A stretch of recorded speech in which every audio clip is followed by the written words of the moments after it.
ಸರ್ಕಾರ ಬಗ್ಗಲಿಲ್ಲ, ಸರ್ಕಾರಿ ನೌಕರರು ಜಗ್ತಾ ಇಲ್ಲ. ವಿವಿಧ ಬೇಡಿಕೆಗಳ ಈಡೇರಿಕೆಗೆ ಪಟ್ಟನ್ನ ಹಿಡಿದು ನೌಕರರು ಇವತ್ತಿನಿಂದ ಸಮರವನ್ನ ಸಾರಿದ್ದಾರೆ.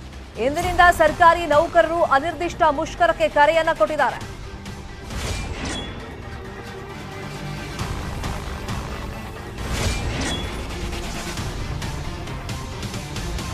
ನಿನ್ನೆ ತಡರಾತ್ರಿವರೆಗೂ ಸಿಎಂ ಸಂಧಾನ ಸಭೆಯನ್ನ ನಡೆಸ್ತಲೇ ಇದ್ರು. ಎರಡೆರಡು ರೌಂಡ್ ಇನ್ಫ್ಯಾಕ್ಟ್ ಸಂಧಾನ ಸಭೆಯನ್ನ ನಡೆಸಿದ್ರು, ಆದರೆ ವಿಫಲ ಆಯ್ತದು. ಇವತ್ತು ವಿಧಾನಸೌಧದಿಂದ ಶಾಲೆವರೆಗೆ ಎಲ್ಲ ಕಚೇರಿಗಳು ಬಂದಾಗುತ್ತೆ. ಬಿಬಿಎಂಪಿ ಕಚೇರಿ, ತಾಲೂಕು ಕಚೇರಿ, ಡಿಸಿ ಕಚೇರಿ ಬಂದಾಗುತ್ತೆ. ಸಿಎಂ ಬೊಮ್ಮಾಯಿ ನಿವಾಸಕ್ಕೆ ಷಡಕ್ಷರಿ ಅವರ ಆಗಮನ ಆಗಿದೆ. ಆರ್ಟಿ ನಗರದ ನಿವಾಸದಲ್ಲಿ ಸಿಎಂ ಜೊತೆ ಎರಡನೇ ಸುತ್ತಿನ ಸಭೆಯನ್ನ ನಡೆಸಿದಾಗ ವೇತನ ಹೆಚ್ಚಳದ ಭರವಸೆಯನ್ನ ಸಿಎಂ ಕೊಟ್ಟಿದ್ದಾರಂತೆ.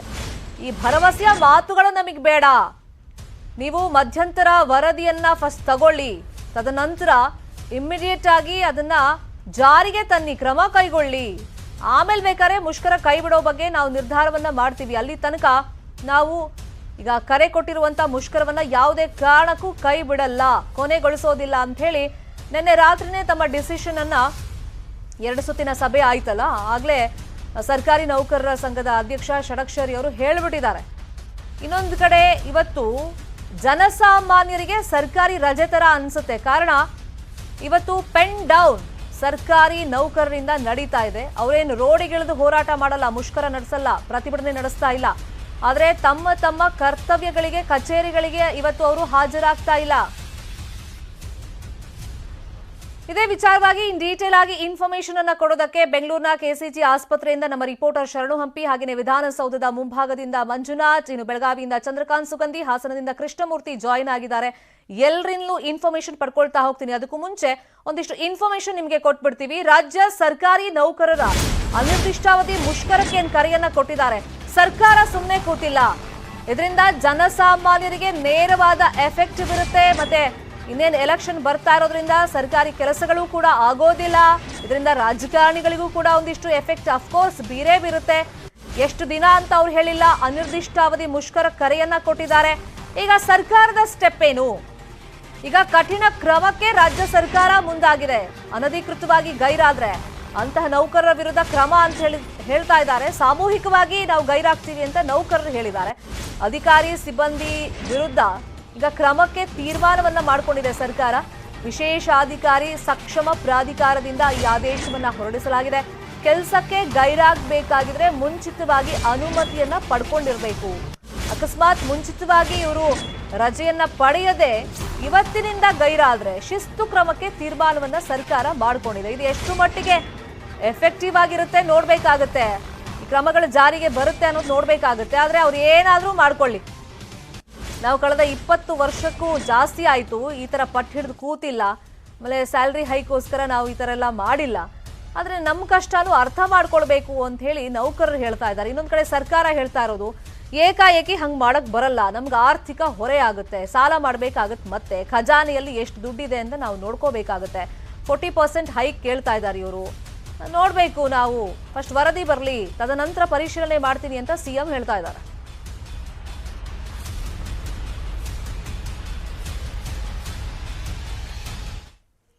ಇನ್ನು ಇವತ್ತಿನಿಂದ ಸರ್ಕಾರಿ ನೌಕರರ ಅನಿರ್ದಿಷ್ಟ ಮುಷ್ಕರದ ಹಿನ್ನೆಲೆಯಲ್ಲಿ ರಾಜ್ಯದ ವೈದ್ಯರ ಸಂಘದಿಂದಲೂ ಕೂಡ ಹೋರಾಟಕ್ಕೆ ಬೆಂಬಲವನ್ನು ಸೂಚಿಸಲಾಗಿದೆ. ಬೆಂಗಳೂರ ಪ್ರಮುಖ 3 ಆಸ್ಪತ್ರೆಗಳಿಂದ ಬೆಂಬಲವನ್ನು ಸೂಚಿಸಲಾಗಿದೆ.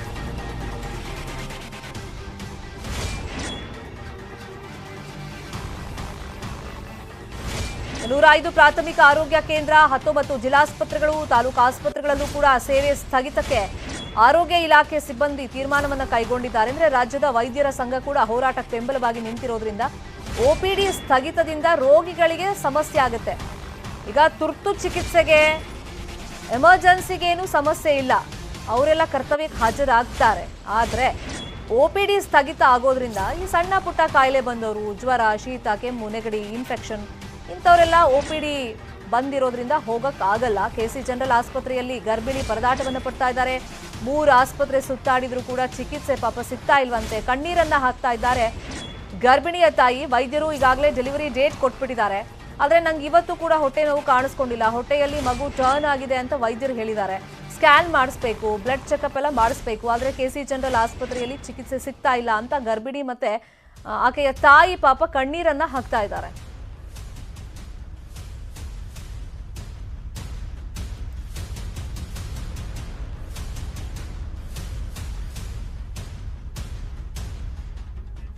ಆಸ್ಪತ್ರೆಗಳಲ್ಲಿ ರೋಗಿಗಳು ಯಾವ ತರ ಪರದಾಟವನ್ನ ಪಡ್ತಾ ಇದ್ದಾರೆ. ಒಂದು ಎಕ್ಸಾಂಪಲ್ ನಾವು ಕೊಟ್ವಿ, ನಮ್ ಗಮನಕ್ಕೆ ಬಂದಿದ್ದು KC ಜನರಲ್ ಆಸ್ಪತ್ರೆ ಮುಂಭಾಗದಲ್ಲಿ ಗರ್ಭಿಣಿ ಮತ್ತೆ ಆಕೆ ತಾಯಿಯ ಪರದಾಟವನ್ನ. ಇದ್ರ ಬಗ್ಗೆ ಇನ್ನಷ್ಟು ಇನ್ಫಾರ್ಮೇಶನ್ ಅನ್ನ ಕೊಡೋದಕ್ಕೆ ನೇರ ಸಂಪರ್ಕದಲ್ಲಿ ಜಾಯಿನ್ ಆಗಿದ್ರು ನಮ್ಮ ರಿಪೋರ್ಟರ್ ಶರಣು ಹಂಪಿ. ಫಸ್ಟ್ ಎಫೆಕ್ಟ್ ಆಸ್ಪತ್ರೆ ಅಂದ್ರೆ ರೋಗಿಗಳಿಗೆ ತಟ್ತಾ ಇರೋದನ್ನ ನಾವು ಗಮನಿಸ್ತಾ ಇದ್ದೀವಿ. ಈಗ ಯಾರು ಸಿಬ್ಬಂದಿ ಬಂದಿಲ್ವಾ? ಒಬ್ರು ಗರ್ಭಿಣಿ ಪರದಾಟ ಪಡ್ತಾ ಇದಾರಲ್ಲ, ಏನ್ ಸಮಸ್ಯೆ ಆಗ್ತಿದೆ ಅವ್ರಿಗೆ?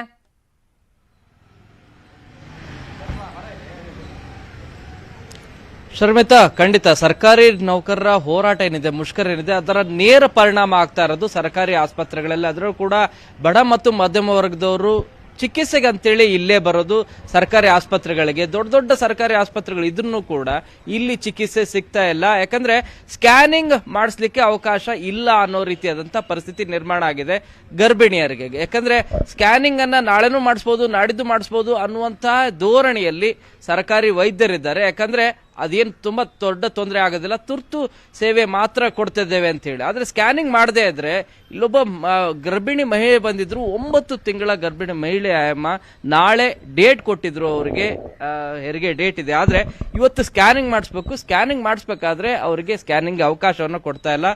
ಗೋವಿಂದರಾಜಪುರದಿಂದ ಬಂದಿದ್ದು, ಅಲ್ಲಿಯ ಸರ್ಕಾರಿ ಆಸ್ಪತ್ರೆಯವರು ಹೇಳಿದ್ದು ನಾರ್ಮಲ್ ಡೆಲಿವರಿ ಆಗೋದಿಲ್ಲಮ್ಮ, ಮಗು ಕೂಡ ಒಂದಷ್ಟು ಕ್ರಾಸ್ ಆಗಿದೆ, ಸೊ ನೀವು ಸಿಸೇರಿಯನ್ ಡೆಲಿವರಿನೇ ಆಗ್ಬೇಕಾಗಿರೋದು, KC ಜನರಲ್ ಆಸ್ಪತ್ರೆಗೆ ಶಿಫ್ಟ್ ಮಾಡಿ ಅಂತ ಹೇಳಿ ಅವರಿಗೆ ರವಾನೆಯನ್ನು ಕೂಡ ಮಾಡಕ್ಕೆ ಸೂಚನೆಯನ್ನು ಕೊಟ್ಟಿದ್ರು. ಅದರ ಹಿನ್ನೆಲೆಯಲ್ಲಿ ಇವತ್ತು KC ಜನರಲ್ ಆಸ್ಪತ್ರೆಗೆ ಬಂದ್ರೆ ಇಲ್ಲೇ ಅರ್ಧ ಗಂಟೆಗಳ ಕಾಲ ನಿಮಗೆ OPD ಮತ್ತು ಬೇರೆ ಬೇರೆ ಹೆರಿಗೆ ವಿಭಾಗ ಕೂಡ ಭೇಟಿ ನೀಡಿದ್ರು. ಅಲ್ಲಿ ಮನವಿಯನ್ನು ಕೂಡ ಮಾಡಿಕೊಂಡ್ರು ವೈದ್ಯರ ಜೊತೆಗೆ. ಆದ್ರೆ ಅವರು ಹೇಳ್ತಾ ಇರೋದು ಸ್ಕ್ಯಾನಿಂಗ್ಗೆ ಅವಕಾಶ ಇಲ್ಲ, ಅಡ್ಮಿಷನ್ ಇದ್ರೆ ನಿಮ್ಮನ್ನ ಅಡ್ಮಿಷನ್ ಮಾಡ್ಕೋತೀವಿ, ಹೆರಿಗೆಗೆ ಏನ್ ತೊಂದರೆ ಮಾಡಲ್ಲ, ನೀಟಾಗಿ ಆಗುತ್ತೆ. ಬಟ್ ಸಮಸ್ಯೆ ಇರೋದೇನಂದ್ರೆ ಸ್ಕ್ಯಾನಿಂಗ್ ಮಾಡದೇ ಇದ್ರೆ ಹೇಗಾಗತ್ತೆ, ಮುಂದಿನ ಪ್ರಕ್ರಿಯೆಗಳು ಯಾವ ಕೂಡ ಆಗೋದಿಲ್ಲ, ಭಯ ಆಗ್ತಾ ಇದೆ ಅನ್ನುವ ಮಾತನ್ನು ಕೂಡ ನ್ಯೂಸ್ 18 ಜೊತೆಗೆ ಮಾತಾಡಬೇಕಾದ್ರೆ ಹೇಳಿದ್ರು. ಇದೇ ರೀತಿಯಾಗಿ ಇನ್ನೂ ಕೆಲವರು ಚಾಮರಾಜಪೇಟೆಯಿಂದ ಬಂದಂತ ಮತ್ತೊಬ್ಬ ಗರ್ಭಿಣಿ ಮಹಿಳೆನೂ ಕೂಡ ಅವರು ಸ್ಕ್ಯಾನಿಂಗ್ ಆಗಿ ಇಲ್ಲಿ ಬಂದಿದ್ರು.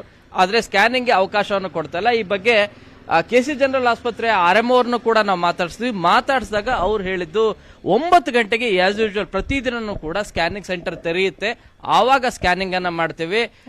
ಯಾವುದೇ ರೀತಿಯಾಗಿ ನೀವು ಅದು ತುರ್ತು ನಿಜವಾಗ್ಲೂ ಕೂಡ ಎಮರ್ಜೆನ್ಸಿ ಇದ್ರೆ, ಪೇನ್ ಇದ್ರೆ ಮಾತ್ರ ನಾವು ಸ್ಕ್ಯಾನಿಂಗ್ ಅನ್ನ ಮಾಡ್ತೀವಿ, ಇಲ್ಲದೆ ಇದ್ರೆ ಮಾಡಲ್ಲ ಅನ್ನುವಂತ ಅಭಿಪ್ರಾಯವನ್ನ ವ್ಯಕ್ತಪಡಿಸಿದ್ದಾರೆ. ಇದು ನಿಜವಾಗ್ಲೂ ಕೂಡ ಸರ್ಕಾರಿ ನೌಕರರ ಹೋರಾಟ ಮುಷ್ಕರ ಏನಿದೆ ಅದರ ನೇರ ಪರಿಣಾಮ ಎಸ್ಪೆಷಲಿ ಗರ್ಭಿಣಿ ಮಹಿಳೆಯರಿಗೆ ಜಾಸ್ತಿ ಎಫೆಕ್ಟ್ ಆಗ್ತಾ ಇದೆ ಮತ್ತು ಹೊರ ರೋಗಿಗಳಿಗೂ ಕೂಡ ಬಂದು ವಾಪಸ್ ಹೋಗ್ತಿರುವಂತ ದೃಶ್ಯ ಕಂಡು ಬರ್ತಾ ಇದೆ. ಶರ್ಮಿತಾ, ಶರಣು ಹಂಪಿ, ಇನ್ನು ಮುಷ್ಕರಕ್ಕೆ ಕರೆಯನ್ನ ಕೊಟ್ಟಿರುವಂತ ಸರ್ಕಾರಿ ನೌಕರರು ಇವತ್ತು ಬೀದಿಗಿಳಿತಾರಾ? ಈ ಪ್ರಶ್ನೆ ಸಹಜವಾಗಿ ಮೂಡುತ್ತೆ. ರಾಜ್ಯದ ಎಲ್ಲಾ ಕಡೆ ಸರ್ಕಾರಿ ನೌಕರರು ಮುಷ್ಕರಕ್ಕೆ ಕರೆಯನ್ನ ಕೊಟ್ಟಿರೋದ್ರಿಂದ ಪೊಲೀಸ್ ಪರ್ಮಿಷನ್ ಅನ್ನ ಮುಷ್ಕರಕ್ಕೆ ಪಡ್ಕೊಂಡಿಲ್ಲ. ಈವರೆಗೆ ಪೊಲೀಸರ ಅನುಮತಿಯನ್ನ ಕೇಳಿಲ್ಲ ಸರ್ಕಾರಿ ನೌಕರರ ಸಂಘ ಅಂತ ಇನ್ಫಾರ್ಮೇಶನ್ ಸಿಕ್ಕಿದೆ. ವಿಧಾನಸೌಧ ಸೇರಿದಂತೆ ಸುತ್ತಮುತ್ತ ಪ್ರತಿಭಟನೆಗೆ ಅವಕಾಶಗಳು ಇರೋದಿಲ್ಲ. ವಿಧಾನಸೌಧ, ವಿಕಾಸಸೌಧ, MS ಬಿಲ್ಡಿಂಗ್ಗೆ ಪೊಲೀಸರು ಭದ್ರತೆಯನ್ನ ಕಲ್ಪಿಸಿದ್ದಾರೆ. ಸರ್ಕಾರಿ ಕಚೇರಿಗಳ ಮುಂದೆ ಯಾರಾದರೂ ಪ್ರತಿಭಟನೆ ಮಾಡೋಕೆ ಬಂದ್ರೆ ಅಂತವ್ರ ವಿರುದ್ಧ ಸೂಕ್ತ ಕ್ರಮಗಳನ್ನು ಕೈಗೊಳ್ಳೋದಕ್ಕೆ ಪೊಲೀಸ್ ಇಲಾಖೆ ಸನ್ನದ್ಧವಾಗಿದೆ. ಕೇಂದ್ರ ವಿಭಾಗ ವ್ಯಾಪ್ತಿಯ ಸರ್ಕಾರಿ ಕಚೇರಿಗಳ ಬಳಿ ಪೊಲೀಸರನ್ನ ನಿಯೋಜನೆ ಮಾಡಿ ಮುನ್ನೆಚ್ಚರಿಕೆಯನ್ನ ಕೈಗೊಂಡಿದ್ದಾರೆ ಪೊಲೀಸರು. DCP ಶ್ರೀನಿವಾಸ್ ಗೌಡ್ರ ನೇತೃತ್ವದಲ್ಲಿ ಶಕ್ತಿ ಸೌಧದ ಸುತ್ತ ನಿಗಾವನ್ನ ಇಡಲಾಗಿದೆ. ಅಂದ್ರೆ 6 ಲಕ್ಷ ಸರ್ಕಾರಿ ನೌಕರರು ಇವತ್ತು ಅನಿರ್ದಿಷ್ಟಾವಧಿ ಮುಷ್ಕರಕ್ಕೆ ಕರೆಯನ್ನ ಕೊಟ್ಟಿದ್ದಾರೆ. ಹಾಗಂತ ಎಲ್ಲರೂ ಬಂದು ಬೀದಿಗಿಳಿದು ಪ್ರತಿಭಟನೆ ಮಾಡೋದು, ಕಚೇರಿಗಳ ಮುಂದೆ ನಿಂತು ಪ್ರತಿಭಟನೆ ಮಾಡೋದು ಇಂಥದ್ದು ಮಾಡೋದಿಲ್ಲ. ಸಾಂಕೇತಿಕವಾಗಿ ಅಲ್ಲಲ್ಲಿ ಪ್ರತಿಭಟನೆ ಮಾಡೋದಕ್ಕೆ ನಿರ್ಧಾರವನ್ನ ಮಾಡ್ಕೊಂಡಿದ್ರು. ಆದ್ರೆ ಅದಕ್ಕೂ ಪೊಲೀಸ್ ಇಲಾಖೆಯ ಪರ್ಮಿಷನ್ ಇವರು ಪಡ್ಕೊಂಡಿಲ್ಲ. ಹಾಗಾಗಿ ಪೊಲೀಸರು ಕೂಡ ಈಗ ಅಲರ್ಟ್ ಆಗಿದ್ದಾರೆ. ಎಸ್ಪೆಷಲಿ ವಿಧಾನಸೌಧ ಸೇರಿದಂತೆ ಸುತ್ತಮುತ್ತ ಪ್ರತಿಭಟನೆಗೆ ಅವಕಾಶಗಳು ಇರೋದಿಲ್ಲ. ವಿಧಾನಸೌಧ, ವಿಕಾಸಸೌಧ, MS ಬಿಲ್ಡಿಂಗ್ಗೆ ಪೊಲೀಸರು ಭದ್ರತೆಯನ್ನ ಜಾಸ್ತಿ ಕೊಟ್ಟಿದ್ದಾರೆ. ಇದೇ ವಿಚಾರವಾಗಿ ಇನ್ನಷ್ಟು ಡೀಟೇಲ್ ಆಗಿ ಇನ್ಫಾರ್ಮೇಶನ್ ಕೊಡೋದಕ್ಕೆ ವಿಧಾನಸೌಧದ ಬಳಿಯಿಂದ ನೇರ ಸಂಪರ್ಕದಲ್ಲಿ ಜಾಯಿನ್ ಆಗಿದ್ರು ನಮ್ಮ ರಿಪೋರ್ಟರ್ ಮಂಜುನಾಥ್. ನಾನು ಆಗ್ಲೇ ಹೇಳ್ತಾ ಇದ್ನಲ್ಲ, 6 ಲಕ್ಷ ಸರ್ಕಾರಿ ನೌಕರರು ಬೀದಿಗಳದೇನು ಹೋರಾಟ ಮಾಡಲ್ಲ, ಅಂದ್ರೆ ನಮ್ಮ ಬೇಡಿಕೆ ಈಡೇರಬೇಕು, ಅದಕ್ಕೋಸ್ಕರ ನಾವು ಕಚೇರಿಗಳಿಗೆ ಗೈರಾಗ್ತೀವಿ ಅಂತ ಅವ್ರು ನಿರ್ಧಾರಕ್ಕೆ ಬಂದಿರೋದು. ಬಟ್ ಸಾಂಕೇತಿಕವಾಗಿ ಪ್ರತಿಭಟನೆ ಮಾಡ್ತಾರೆ ಅಂತ ಇತ್ತಲ್ಲ, ಈಗ ವಿಧಾನಸೌಧ ಸುತ್ತಮುತ್ತ ಈ ಪೊಲೀಸರು ಯಾವ ತರ ಭದ್ರತೆ ಕೈಗೊಂಡಿದ್ದಾರೆ?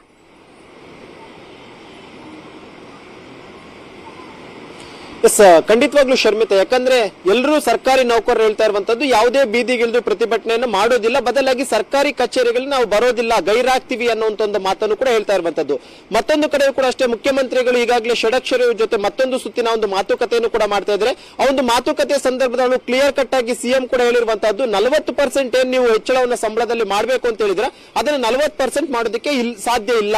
ಜೊತೆಗೆ ಪ್ರಮುಖವಾಗಿ ಇವರು ಓಲ್ಡ್ ಪೆನ್ಷನ್ ಸಿಸ್ಟಮ್ ಅನ್ನ ಮತ್ತೆ ನೀವು ಜಾರಿ ತರಬೇಕು ಅಂತ ಹೇಳಿದ್ರೆ ಅದು ಕೂಡ ಅಷ್ಟೇ ಸಾಧ್ಯ ಆಗೋದಿಲ್ಲ. ಬದಲಾಗಿ ಸಂಬಳವನ್ನು ಹೈಕ್ ಮಾಡ್ತೀವಿ, ಕೇವಲ 7ರಿಂದ 8% ಅಷ್ಟು ಸಂಬಳ ಮಾತ್ರ ಹೈಕ್ ಮಾಡೋದಕ್ಕೆ ಸಾಧ್ಯ ಆಗಬಹುದು ಈ ಒಂದು ಸಂದರ್ಭದಲ್ಲಿ ಅಂತ ಮಾತನ್ನು ಕೂಡ ಸಿಎಂ ಹೇಳಿರುವಂತದ್ದು. ಅದೇ ಇದಕ್ಕೂ ಕೂಡ ಅಷ್ಟೇ ಕೆಲವು ಕಾಲಾವಕಾಶ ಬೇಕು, ದಿಢೀರಾಗಿ ಇವತ್ತೇ ಎಲ್ಲವೂ ಕೂಡ ಆಗ್ಬೇಕಂದ್ರೆ ಆಗೋದಿಲ್ಲ ಅನ್ನುವಂತ ಮಾತನ್ನು ಕೂಡ ಸರ್ಕಾರದ ಕಡೆಯಿಂದ ಹೇಳಿರುವಂತದ್ದು. ಇದರ ಜೊತೆಗೆ ಸರ್ಕಾರ ನೌಕರರು ಕೂಡ ಅಷ್ಟೇ ಎಲ್ಲರೂ ಕೂಡ ಹೇಳ್ತಾ ಇರುವಂತದ್ದು, ಇಮಿಡಿಯೇಟ್ ಆಗಿ ಸರ್ಕಾರ ಏನಾದ್ರೂ ನಮ್ಮ ಬೇಡಿಕೆಗಳನ್ನ ಈಡೇರಿಸಿಲ್ಲ ಅನ್ನುವಂತ ಪಕ್ಷದಲ್ಲಿ ನಾವು ಯಾವುದೇ ಕಾರಣಕ್ಕೂ ಕೂಡ ಅಷ್ಟೇ ಸರ್ಕಾರಿ ಕಚೇರಿಗಳಿಗೆ ಬರೋದಿಲ್ಲ, ಬದಲಾಗಿ ಕೆಲಸವನ್ನು ಕೂಡ ಮಾಡೋದಿಲ್ಲ. ಅದಂತ ಹಗ್ಗ ಜಗ್ಗಾಟ ತರ ಆಗ್ಬಿಟ್ಟಿದೆ. ಬಟ್ ಸಾಂಕೇತಿಕವಾಗಿ ಪ್ರತಿಭಟನೆಗೆ ಬಂದ್ರೆ ಅಲ್ಲಿ ಭದ್ರತೆ ದೃಷ್ಟಿಯಿಂದ ನೋಡೋದಾದ್ರೆ ಪೊಲೀಸರು ಯಾವ ತರ ಅಲರ್ಟ್ ಆಗಿದ್ದಾರೆ ಅಂತ ಕೇಳ್ತಾ ಇದ್ದೆ ನಾನು.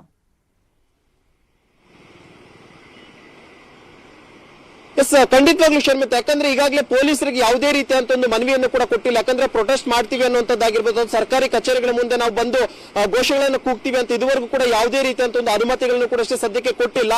ಆದ್ರೂ ಕೂಡ ಅಷ್ಟೇ ಸರ್ಕಾರಿ ಕಚೇರಿಗಳು ಏನು 10 ಗಂಟೆಗೆ ಓಪನ್ ಆಗ್ತಾ ಇದೆ, 10 ಗಂಟೆ ಸಂದರ್ಭದಲ್ಲಿ ಎಲ್ಲಾ ಸರ್ಕಾರಿ ಕಚೇರಿಗಳ ಬಳಿಯೂ ಕೂಡ ಅಷ್ಟೇ ಪೊಲೀಸರನ್ನ ಆಯಾ ಠಾಣಾ ವ್ಯಾಪ್ತಿಯಲ್ಲಿರುವಂತವರು ನೇಮಕವನ್ನು ಕೂಡ ಮಾಡ್ತಿದ್ದಾರೆ.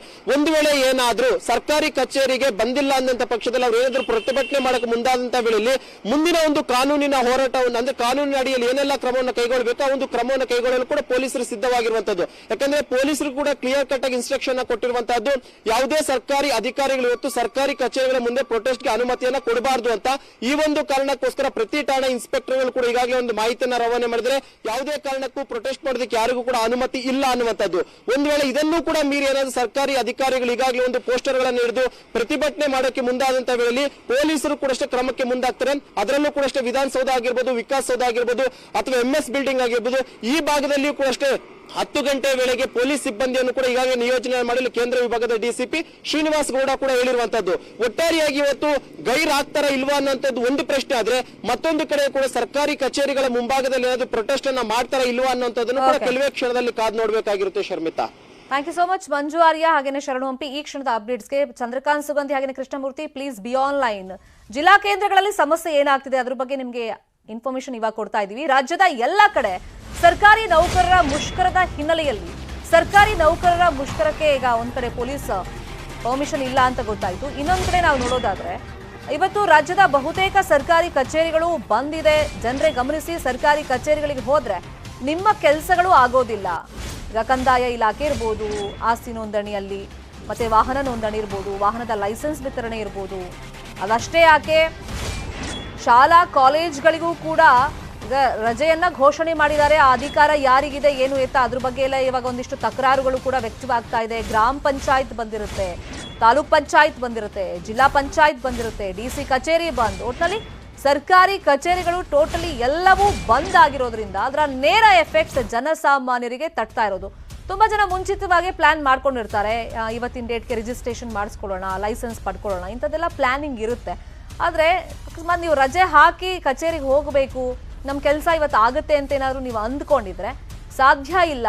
ಇವತ್ತು ಅಂಥ ಕೆಲಸಗಳನ್ನು ನೀವು ಇಟ್ಕೊಳಕ್ಕೆ ಹೋಗಬೇಡಿ, ಸರ್ಕಾರಿ ಕಚೇರಿಗಳು ಕೂಡ ಹೋಗಬೇಡಿ.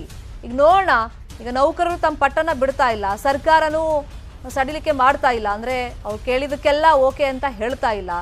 ಆರ್ಥಿಕ ಹೊರೆ ಆಗುತ್ತೆ ಅಂತ ಸರ್ಕಾರ ಹೇಳ್ತಾ ಇದೆ. 40% ಹೈಕೆ, 7ರಿಂದ 8%ನಷ್ಟು ಸಂಬಳವನ್ನು ಜಾಸ್ತಿ ಮಾಡೋದಕ್ಕೆ ನಾವು ತಯಾರಿದ್ದೀವಿ ಅಂತ ಸರ್ಕಾರ ಹೇಳ್ತಾ ಇದೆ. ಆದರೆ ಇದಕ್ಕೆ ಒಪ್ಕೊಳ್ತಾ ಇಲ್ಲ ಸರ್ಕಾರಿ ನೌಕರರು.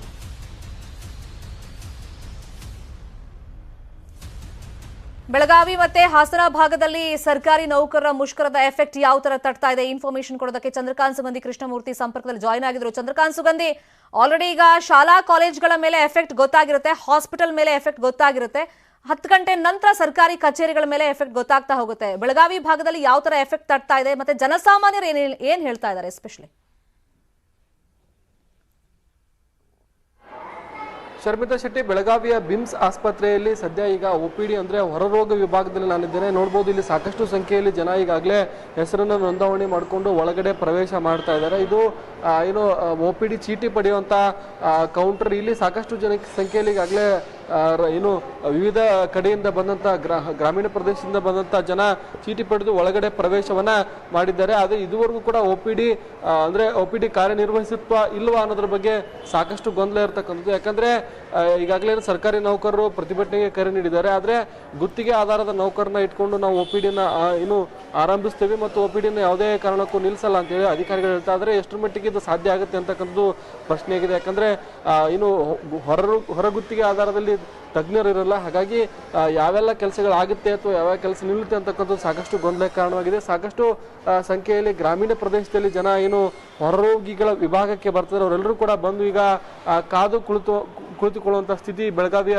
ಬಿಮ್ಸ್ ಆಸ್ಪತ್ರೆಯಲ್ಲಿ ಸದ್ಯ ನಿರ್ಮಾಣವಾಗಿರ್ತಕ್ಕಂಥದ್ದು. ಪ್ರಮುಖವಾಗಿ ಇನ್ನು ಬಡವರು ಮತ್ತು ಮಧ್ಯಮ ವರ್ಗದ ಅನೇಕರು ಈ ಒಂದು ಆಸ್ಪತ್ರೆಯನ್ನು ಅವಲಂಬಿಸಿರ್ತಾರೆ. ಅವರೆಲ್ಲರೂ ಕೂಡ ಈಗ ಬಂದು ಆಸ್ಪತ್ರೆಯಲ್ಲಿ ಸದ್ಯ ಕಾದು ಕುಳಿತಿದ್ದಾರೆ. ಜೊತೆಗೆ ಬೆಳಗಾವಿಯಲ್ಲಿ ಏನು ಬೆಳಗಾವಿ ಜಿಲ್ಲೆಯೊಂದರಲ್ಲಿ ಸುಮಾರು 40,000ಕ್ಕೂ ಹೆಚ್ಚು ಸರ್ಕಾರಿ ನೌಕರರಿದ್ದಾರೆ. ಅದರಲ್ಲೂ ಪ್ರಮುಖವಾಗಿ ಅನೇಕ ಇಲಾಖೆಗಳಿದೆ, 36 ಇಲಾಖೆಗಳು. ಅದರಲ್ಲಿ 2-3 ಇಲಾಖೆಗಳು ಅತಿ ತುರ್ತು ಮತ್ತು ಅವಶ್ಯಕ ಇಲಾಖೆಗಳು ಇವತ್ತು ಪ್ರತಿಭಟನೆಗೆ ಇಳಿಯಲ್ಲ ಅಂತ ಹೇಳ್ತಿದ್ದಾರೆ. ಆದರೆ ಬೆಳಗಾವಿ OPD ಅಂದ್ರೆ ಬಿಮ್ಸ್ OPD ವಿಚಾರದಲ್ಲಿ ಸದ್ಯ ಗೊಂದಲ ಇರತಕ್ಕಂಥದ್ದು. ಗುತ್ತಿಗೆ ಆಧಾರದ ನೌಕರನ್ನ ಇಟ್ಕೊಂಡು ನಾವು ಏನು ಕೆಲಸವನ್ನ ಮಾಡ್ತೀವಿ ಅಂತೇಳಿ ಇಲ್ಲಿನ ಅಧಿಕಾರಿಗಳು ಹೇಳ್ತಾರೆ. ಗುತ್ತಿಗೆ ಆಧಾರದಲ್ಲಿ ತಜ್ಞರಿಲ್ಲ ಅಂತಕ್ಕಂಥದ್ದು ಮತ್ತೊಂದು ವಾದ. ಆದ್ರೆ ಮತ್ತೊಂದು ಕಡೆ ಏನು ಅಂತಂದ್ರೆ ಕೆಲ ಸಿಬ್ಬಂದಿ ಈಗ ಹಾಜರಾಗಿದ್ದಾರೆ ಅಂತಕ್ಕಂಥ ಮಾಹಿತಿ ಇದೆ. ಅವರು ಕೂಡ ಕಪ್ಪು ಬಟ್ಟೆಯನ್ನ ಧರಿಸಿ ಈ ಒಂದು ಇವತ್ತು ಕರ್ತವ್ಯಕ್ಕೆ ಹಾಜರಾಗಿದ್ದಾರೆ ಅಂತಕ್ಕಂಥ ಮಾಹಿತಿ ಇದೆ. ಒಟ್ಟು ಈಗ ಏನು ಈ ಒಂದು ಮುಷ್ಕರ ಇದೆ, ಮುಷ್ಕರಕ್ಕೆ ಬೆಳಗಾವಿಯ ಬಿಮ್ಸ್ ನಲ್ಲಿ ಒಂದು ರೀತಿ ಗೊಂದಲದ ವಾತಾವರಣ ಸದ್ಯ ನಿರ್ಮಾಣವಾಗಿದ್ದು ರೋಗಿಗಳು ಪರದಾಡುವಂತ ಸ್ಥಿತಿ ನಿರ್ಮಾಣವಾಗಿದೆ.